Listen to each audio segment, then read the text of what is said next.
Hello friends, मैं आनंद स्वागत करता हूं आपका मिशन गुरुकुल पे। आज के इस वीडियो में हम लोग कुछ वोकैबलरीज को देखेंगे और साथ ही साथ कुछ क्वेश्चंस को हम प्रैक्टिस करेंगे। ये क्वेश्चंस ऐसे नहीं कि ये कहीं से उठा के मैं लेके आया हूँ। ये क्वेश्चंस जो हैं आपके यूपीएससी के द्वारा ही किसी न किसी एग्ज़ाम में पूछे गए हैं। और चूँकि ये आपका जो एग्ज़ाम जिसके लिए अभी आप प्रिपेयर कर रहे हो, यूपीएससी कंडक्ट करा रही है, तो यूपीएससी द्वारा विभिन्न एग्ज़ामों में पूछे जाने वाले सवाल पे आपको विशेष ध्यान रखना है। तो चलिए उसी के तहत इस वीडियो को आज शुरू करते हैं। चलिए, क्वेश्चन क्या कर रहा है कि आपको इनमें से वैसे वर्ड को पहचानना है कि which most nearly expresses the meaning. किन वर्ड का, जो कि यहाँ पे अंडरलाइन किए हुए हैं। तो जो यहाँ पे अंडरलाइन वर्ड है क्या है आपका, डाइड इन हार्नेस। जैसे फर्स्ट वीडियो में मैंने आपको कहा था कि आपको जो टूल्स दिए गए हैं, सब्स्टिट्यूशन, एलिमिनेशन, उन सब का ध्यान रखते हुए आपको अपने क्वेश्चंस को अटेम्प्ट करना है। तो यहाँ पे जो पहले तो जो सेंटेंस आपको दिया गया है, सेंटेंस में कैसे फॉर्म करके क्या स्ट्रक्चर बना के दिया गया है, पहले सेंटेंस को हम लोग पढ़ते हैं। तो the institution decided to give Miss Roy's job to her son not because she was a social worker but because she had died in harness. ये क्या कहा जा रहा है इस सेंटेंस से, तो आप समझ ही गए होंगे कि मिस रॉय जो हैं वो उनका अब देहांत हुआ है और उसके कारण उनके बेटे को उनकी जगह पे नौकरी पे रखा गया है। तो ये जो वर्ड है डाइड इन हार्नेस, ये जो वर्ड आपका यहाँ पे लिखा हुआ है हार्नेस, ये जो वर्ड है ये आया है, जो इसका ओरिजिन है हॉर्स इन हार्नेस आपका कहा जाता है। हॉर्स इन हार्नेस मतलब आप जो जैसे घोड़ा गाड़ी देखते होगे, तो घोड़े के ऊपर जो कुछ बेल्ट्स लगे रहते हैं, उसकी कुछ रस्सी रहती है जिसके सहारे से काट को घोड़ा खींचता है। तो हॉर्स इन हार्नेस करने का मतलब क्या है, वैसे हॉर्स को कहा जा रहा है जो कि इन हार्नेस है, मतलब वो अभी अपना उसका जो ड्यूटी है काट खींचने वाला, उस ड्यूटी में वो अभी लगा हुआ है। तो वो जो हॉर्स अगर डाइड इन हार्नेस कहा जाता है, मतलब कि वैसा घोड़ा जो अभी वो गाड़ी के खींचने के लायक था, वो मतलब कि हट्टा कट्टा मजबूत घोड़ा था, वो मर गया।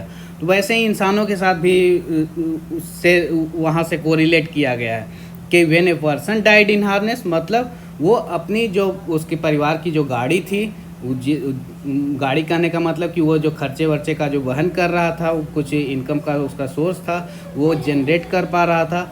तो इस दौरान ही उसकी मृत्यु हो गई। तो वो इनकम कहाँ से आएगा, जो भी उसकी जहाँ पे भी वो जॉब कर रहा था, जिस भी ऑर्गेनाइजेशन में था, वहाँ से उसके कुछ इनकम आ रहे थे। तो और वो इनकम कब आ रहे थे, जब वो ऑन सर्विस था, जब वो ड्यूटी में था। तो मतलब कि इसके कहने का मतलब कि डाइड इन हार्नेस कहने का मतलब कि उस व्यक्ति की मौत हो गई उसकी रिटायरमेंट से पहले ही। चलिए, ये तो हम लोग समझ लिए। नेक्स्ट है आपका, your ambition should be in consonance with your capabilities. यहाँ पे देखो कॉन्जोनेंस, इसके पहले वाले वीडियो में मैंने आपको बताया था कि ये जो वर्ड होते हैं कुछ कॉन, कॉम, कॉर, इन सब का मतलब क्या है, इन सब का मतलब बताया गया था आपको कि टुगेदर। तो यहाँ पे कहा जा रहा है कि ये आपका जो एम्बिशन है और आपकी जो कैपेबिलिटीज़ हैं वो एक दूसरे से कॉन्जोनेंस में रहनी चाहिए। मतलब दोनों एक साथ अगर देखा जाए तो दोनों एक साथ वो उसकी साथ साथ उसकी कॉन्जोनेंस बनी रहनी चाहिए। मत तो इसका क्या ऑप्शन हो सकता है, your ambition should be in consonance with your capabilities, या क्या पैरेलल टू हो सकता है, इन अकॉर्डेंस विथ हो सकता है, in harmony with, in tune with. यहाँ पे देखिए, अगर आप देखोगे ऑप्शंस को देखोगे तो सिर्फ यही एक ऑप्शन है जो आपको लगेगा कि नहीं, ये तो बिल्कुल ही नहीं हो सकता है। बाकी ये ऑप्शन भी हो सकता है, ये ऑप्शन भी हो सकता है, ये ऑप्शन भी हो सकता है। तो यहाँ पे आपको क्वेश्चन का क्या स्टेटमेंट है वो आपको देखना पड़ेगा। स्टेटमेंट क्या कर रहा है कि which most nearly expresses the meaning, जो कि मीनिंग तो सारा सेम ही एक्सप्रेस कर रहा है। In accordance with your capabilities, in harmony with your capabilities, in tune with your capabilities, meaning जो है सेम ही कन्वे हो पा रहा है, लेकिन जो मोस्ट नियरली मीनिंग जो एक्सप्रेस कर पा रहा है वो आपका है in accordance with your capabilities. आपकी जो एम्बिशन है और जो आपके कैपेबिलिटीज़ हैं, तो आपके एम्बिशन आपकी जो कैपेबिलिटीज़ है उसके वो आपको ध्यान में रख के ही आपको सेट करना चाहिए, ये कहा जा रहा है यहाँ पे।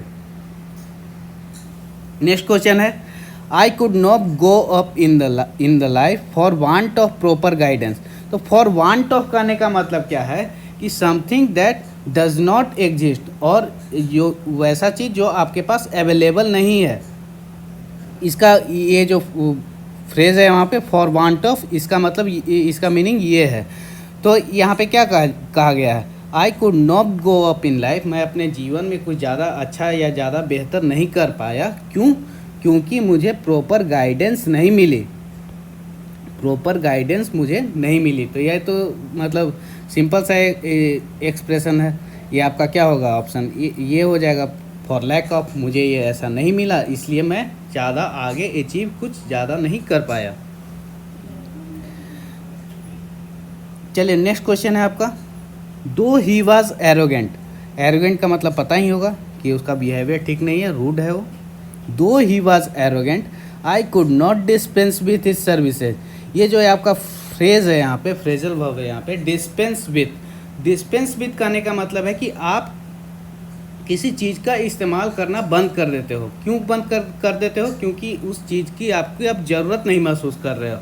तो ये डिस्पेंस विथ का मतलब तो आपको पता। और ये जो यहाँ पे डिस्पेंस विथ है, ये आप देखोगे ये साथ में ही आएंगे तब उसका ये मतलब होगा। ऐसा नहीं कि डिस्पेंस ऑफ हो गया है, डिस्पेंस इन, मतलब ये फ्रेजल वर्ब्स किस वर्ड के साथ कौन सा प्रीपोजिशन जा रहा है, इस बात को आपको खास ध्यान रखना है फ्रेजल वर्ब्स को याद करने के जब भी आप इन्हें याद करने बैठोगे।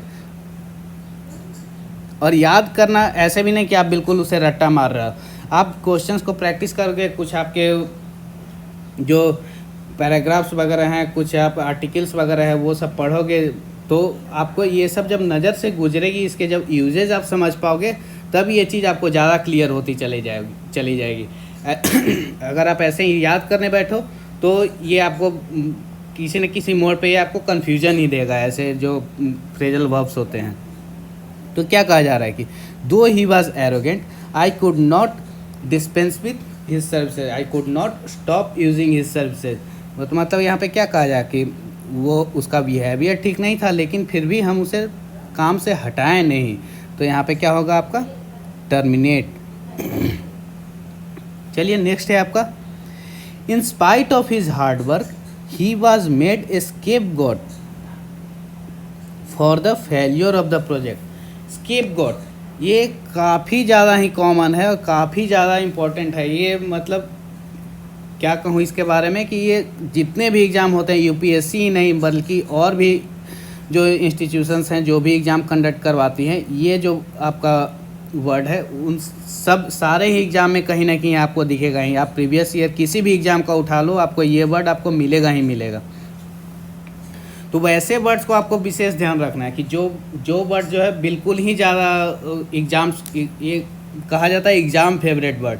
तो वैसे जो एग्ज़ाम फेवरेट वर्ड्स हैं वो सब आपको जितनी ज़्यादा प्रैक्टिस करोगे, जितना ज़्यादा आप टच में रहोगे, उतना ही ज़्यादा आपके ऐसे वर्ड्स को मिलते जाएंगे।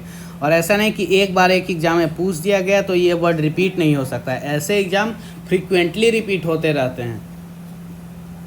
तो in spite of his hard work he was made a scapegoat.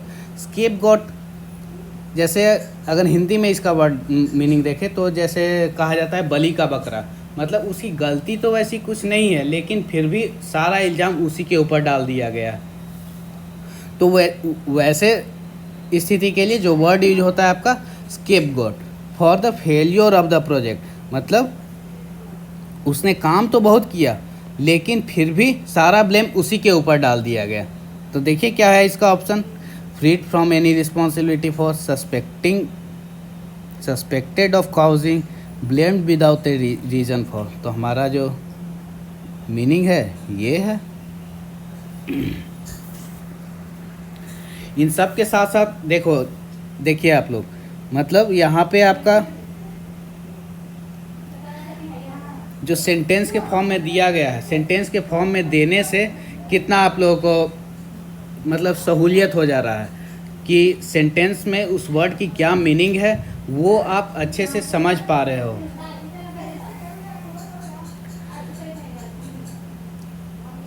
चलिए नेक्स्ट है आपका, if food supply fails to keep pace with population civilisations will collapse. मतलब क्या कहा जा रहा है कि अगर फूड सप्लाई जो है वो जितनी रिक्वायरमेंट है उससे मैच नहीं करती है, उससे उस स्पीड को मैच नहीं करती है, जिस हिसाब से मांग बढ़ रही है उस हिसाब से अगर सप्लाई नहीं बढ़ रहा है तो कहा जा रहा है कि सिविलाइजेशन ही कोलैप्स कर जाएगा। तो टू कीप पेस विथ, ये जो यहाँ पे फ्रेज है इसका मीनिंग आपसे पूछा गया है। ऑप्शन आपके पास क्या क्या दिया गया है, to grow along with, to walk side by side, to gain momentum, to move at the same speed as. Option तो आपका ये सही है, लेकिन और सब भी जो ऑप्शन है इन सब भी विचार कर लेना बुद्धिमानी की चीज़ है, क्योंकि ऑप्शंस कई बार आपको कन्फ्यूजन मिल जाएंगे। जैसे इसी में देख लो, कहाँ गया आपका जो, हाँ ये क्वेश्चन, ऑप्शंस तो सेम से ही लग रहे थे। अगर आप मतलब कि सारे ऑप्शंस को अगर ठीक ढंग से अगर एग्जामिन नहीं कर पाते तो इन तीनों में से आप किसी को भी देखते तो टिक लगा के आगे बढ़ जाते। तो वैसी गलती हमें नहीं करना है, जो चीज़ आप कर सकते हो उसे तो बिल्कुल ही सही करके आना है, जो हड़बड़ी में कोई चीज़ को गलत नहीं करके आ जाना है। चलिए तो यहाँ पे हमारा था to keep pace with, option क्या क्या है, to grow along with, to walk side by side, to gain momentum. अब मैंने फर्स्ट वीडियो में आपको बताया था कि आपको सब्स्टिट्यूशन और एलिमिनेशन दो टूल बताया था कि, और एक तो आपका मेमोरी हो गया, वो तो है ही आपका फर्स्ट टूल, लेकिन इन दोनों पे आपको विशेष आपको ध्यान देते हुए चलना है, क्योंकि आपको जो है सिंपल सा ये टू कीप पेस विथ नहीं लिख दिया गया है, आपको एक सेंटेंस के फॉर्म में बना के दिया गया है। तो उस सेंटेंस का प्रॉपर यूटिलाइजेशन आप कैसे करोगे, तो सेंटेंस ऐसा नहीं कि हम हड़बड़ में चलते जा रहे हैं और सिर्फ हाईलाइटेड जो भी मेरा वर्ड है उसे पढ़ के हम बना रहे हैं। अगर आपको आता है फिर तो वो सही है। चलिए तो इसका क्या हो जाएगा आपका, to move at the same speed as. चलिए नेक्स्ट है आपका, इसमें क्या कहा जा रहा है कि आपको select the word that is opposite in meaning. तो एक तरीके से आपको एंटोनिम पूछा जा रहा है। क्वेश्चन क्या है आपका, whether the reward are in commensurate with the efforts or not, a society will always have a workaholic and shirk work group। तो देखिए यहाँ पे सीखने लायक आपके दो तीन वर्ड हैं। फर्स्ट तो आपका जो ये वर्ड है आपका commensurate, यही है। पिछले वीडियो से अगर आप इसे रिलेट करो, देखो यहाँ पे आपको क्या मिल रहा है word, COM, com, con, cor, ये सब आपको बताया गया था। तो ये सब जो है काफ़ी ज़्यादा ही फ्रीक्वेंट हैं और ये सब कई बार आएंगे और आपको बार बार आएंगे, इसलिए आपको ये सब चीज़ों पे ध्यान रखना ही पड़ेगा। कॉम मतलब क्या बताया गया था आपका, टुगेदर। और जो आपका है यहाँ पे मेंजुरेट, तो मेंजुरेट कहाँ से आया आपका, जो लैटिन वर्ड है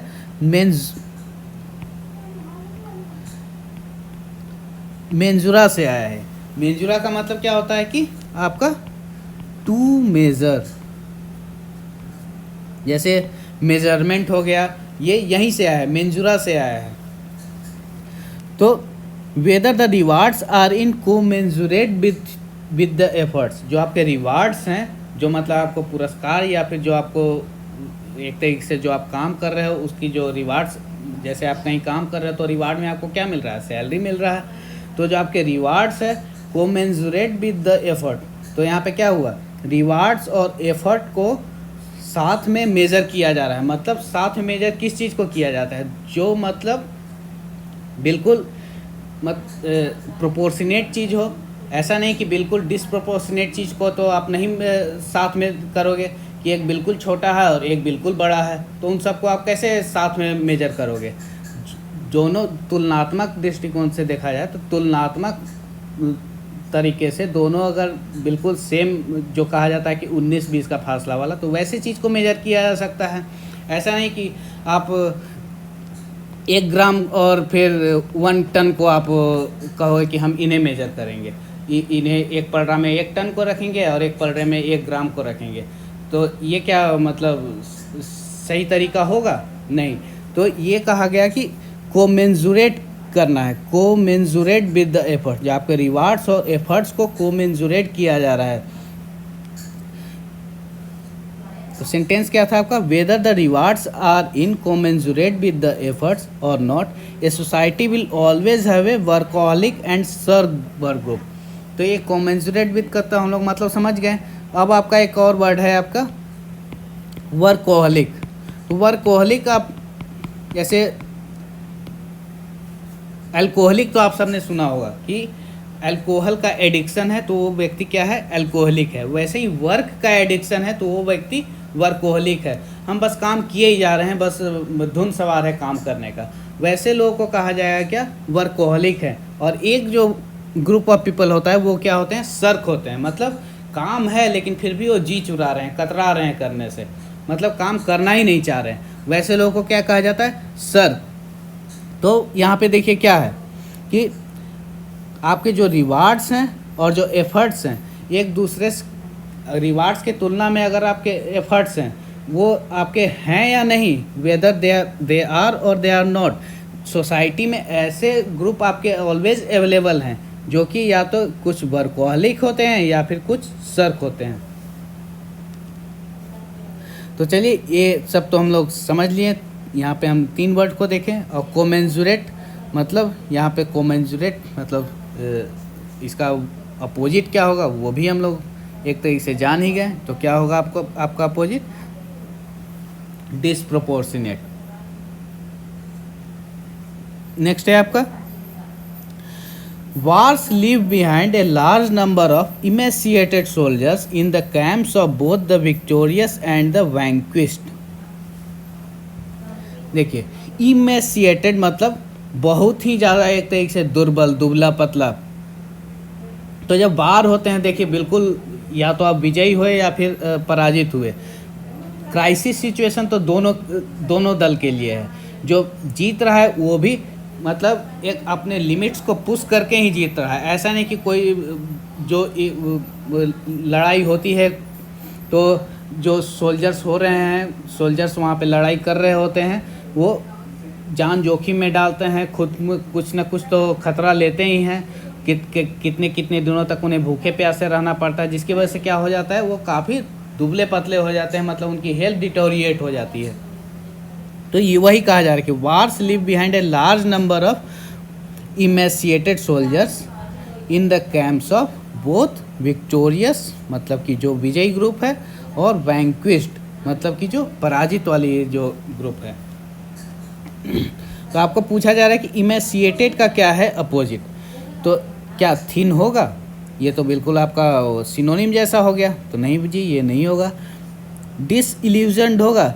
ये तो कंटेक्स्ट से ही बाहर चला गया। इल्यूजन का होगा, क्योंकि डिसइल्यूजन पता भी चल रहा है, और इल्यूजन्ड अगर रहता तो डिसइल्यूजन्ड हम कर सकते थे। तो इल्यूजन का मतलब तो दुबला पतला तो नहीं होता कि डिसइल्यूजन्ड हम कर दें। डिटरमाइंड भी नहीं होगा। तो आपका क्या होगा? हेप्टी। हेप्टी कहने का मतलब क्या है कि हट्टा कट्ठा। चलिए नेक्स्ट है आपका there was a mammoth gathering to listen to the leader. Mammoth कहने का मतलब कि विशाल, जैसे कहा जाता है ना कि प्रधानमंत्री ने विशाल जनसभा को संबोधित किया, तो वो जो विशाल जनसभा मतलब कि क्या है? मैमूथ गैदरिंग। तो विशाल का क्या होगा? अपोजिट क्या होगा? बिल्कुल छोटा सा। आपका क्या है? टाइनी। देखिए यहाँ पे टाइनी और नेग्लिजिबल, यहाँ पे कंफ्यूज नहीं हो जाएगा कि हाँ नेग्लिजिबल भी हो जाएगा। नेग्लिजिबल कैसे होगा? वहाँ पे अगर कुछ भीड़ है तो मतलब थोड़ी ही सही है तो सही, आप उसे नेग्लेक्ट थोड़ी कर दोगे। तो विशाल का जो अपोजिट है आपका, बड़ा का अपोजिट छोटा होगा, बिल्कुल मतलब नगण्य थोड़ी हो जाएगा। अगर वही रहता इनफाइनाइट तो उसे आप कह सकते थे नेग्लिजिबल। नेक्स्ट है आपका the audience thoroughly enjoyed the hilarious drama. Hilarious का क्या मतलब है? हिलेरियस मतलब काफ़ी ज़्यादा कॉमिक से भरपूर, मतलब कहा जाता है ना कि बहुत ज़्यादा मज़ा आ गया, मतलब इतना ज़्यादा फनी था कि मज़ा ही आ गया। तो वैसे को क्या कहा जाता है? हिलेरियस। तो हिलेरियस जब मतलब कि फ़नी कंटेंट को अगर हम हिलेरियस कह रहे हैं तो फ़नी का अपोजिट क्या होगा आपका? फ़नी का अपोजिट क्या हो सकता है? जो सीरियस कंटेंट है, मतलब जो गंभीर मुद्दे हैं, वो आपका हुआ फ़नी का अपोजिट, हिलेरियस का अपोजिट। तो क्या होगा? एम्यूजिंग हो सकता है? बताइए, एम्यूजिंग क्यों नहीं हो सकता है? क्योंकि एम्यूजिंग हिलेरियस का तो अपोजिट नहीं है। हिलेरियस में भी काफ़ी फ़नी है और एम्यूजिंग मतलब उससे रिलेटेड है ही नहीं वो, मतलब ना तो हिलेरियस का सिनोनिम है और ना ही हिलेरियस का अपोजिट है। एम्यूजिंग एक अलग ग्रुप ऑफ वर्ड ही माना जाएगा। एम्यूजिंग मतलब क्या हुआ कि आपका आनंद आया, हाँ देखा अच्छा लगा, हाँ काफ़ी मतलब मन को अच्छा लगा। डिलाइटफुल, डिलाइटफुल भी नहीं होगा हिलेरियस का, आपका क्या हो जाएगा? सीरियस। मोनोटोनस तो होगा ही नहीं क्योंकि काफ़ी ज़्यादा फ़नी था, तो फ़नी का तो अपोजिट आपका मतलब बिल्कुल नीरस, मतलब मोनोटोनस तो कहा ही नहीं जा सकता है, क्योंकि मोनोटोनस मतलब आपका वहाँ पे अटेंशन ही नहीं है, बिल्कुल मतलब कि नीरस है। नेक्स्ट है आपका the writer's erudition in science is revealed in every page of the book. तो आपका क्या वर्ड है? इरुडिशन। इसका आपको क्या करना है? अपोजिट वर्ड ढूंढना है। तो कई बार बार आपको मैंने ये बताया कि आप जो वर्ड्स को देखो उसे नहीं, उसे याद करो, तो उसे रूट से रिलेट करने की कोशिश करो। तो जो भी वैसे वर्ड्स आ रहे हैं जिसको रूट से रिलेट किया जा सकता है, जिसकी रूट से याद कर देखने समझने पे उसकी जो है मतलब समझ थोड़ी अच्छी हो सकती है, मैं कोशिश कर रहा हूँ कि वो बताते ही चलो। हालांकि सारे वर्ड्स तो वैसे नहीं कि बताया जा सकता है क्योंकि समय की भी एक सीमा है, लेकिन फिर भी मेरा कोशिश यही है कि आप जो पढ़ने की जो पैटर्न है वो आप इससे सेट कर सको कि आप वर्ड्स को रूट से रिलेट करो। तो ये जो इरुडिशन है, इरुडिशन क्या है? आपका जो वर्ड है आपका इरुडिट, ये कहाँ से है आपका? तो लैटिन वर्ड है इसके लिए, इरुडैर। इसका मतलब क्या होता है कि टू टीच। और ये जो आपका दिख रहा है यहाँ पे RUDI, ये कहाँ से आया है आपका? ये तो आपका जो रूट है इसका क्या है? रूडीस। जिसका मतलब क्या होता है? Raw, unskilled, ignorant. और जब आप में ये सब क्वालिटी होती है कि आप रॉ होते हैं, आप अनस्किल्ड होते हैं, आप इग्नोरेंट होते हो, तो ऐसी क्वालिटी के साथ आप क्या हो जाते हो? आप रूड हो जाते हो। तो वैसे जो इरुडीट लोग जो होते हैं वो ऐसे जो रॉ लोग होते हैं, अनस्किल्ड और इग्नोरेंट जो अज्ञानी लोग होते हैं, उनको टीच करके वो एजुकेट करते हैं उन्हें। तो जो वैसे लोगों को जो एजुकेट करते तो वो सही में वो ज्ञानी हैं। तो ये वर्ड जो है इरुडिट, इरुडिशन, ये यहाँ से आया है। तो अब सेंटेंस को देखते हैं। द राइटर्स इरुडिशन, ऐसे इसका अगर आप हिंदी मीनिंग देखो तो वर्ड है आपका पांडित्य। पांडित्य कहने का मतलब कि आपकी जो ज्ञान, आपका जो ज्ञान है वो आप मतलब कि एक्सप्रेस कर पा रहे हो आपके बातों से, आपके जो लिखावट है या फिर आपका जो बिहेवियर है उससे वो झलक रहा है। तो जो राइटर्स इरुडिशन इन साइंस, जो साइंस के फील्ड में जो राइटर का जो पांडित्य है, is revealed in every page of the book किताब के आप किसी भी पेज को उठा के देख लो तो लगेगा कि हाँ ये जो राइटर है बहुत ही ज़्यादा ज्ञानी है, बहुत ही ज़्यादा नॉलेजेबल राइटर है। तो इसका अपोजिट आपका क्या हो जाएगा? इग्नोरेंस हो जाएगा, क्योंकि ये इग्नोरेंट को ही टीच करके वो उसे ज्ञानी बना रहा है, नॉलेजेबल बना रहा है, तो वैसे उसका अपोजिट क्या हो गया आपका, इग्नोरेंस हो गया। और सब जो वर्ड्स हैं जैसे अनइनलाइटेंड, इंटेलिजेंस, हॉलोनेस, इन सब को भी आपको मतलब कोशिश करो किसी वर्ड को कि आप जो वर्ड आप जान रहे हो वो तो चलो जान ही रहे हो, लेकिन फिर भी उन्हें भी कोशिश करो कि उसके रूट्स को हम समझे। जब वर्ड्स के रूट्स को आप पकड़ लोगे, किसी वर्ड के रूट को आप अच्छे से जान गए, तो उस रूट से आप कम से कम तो 5-10 वर्ड आप अच्छे से ही उन्हें आप कर पाओगे। चलिए ठीक है, तो इस वीडियो में बस इतना ही। आगे के वीडियोज़ में हम ऐसे ही कुछ और नए क्वेश्चंस के साथ आते रहेंगे। अगर आपको वीडियो अच्छा लगा अपने दोस्तों के साथ शेयर कीजिए। मिलते हैं नेक्स्ट वीडियो में। Thank you.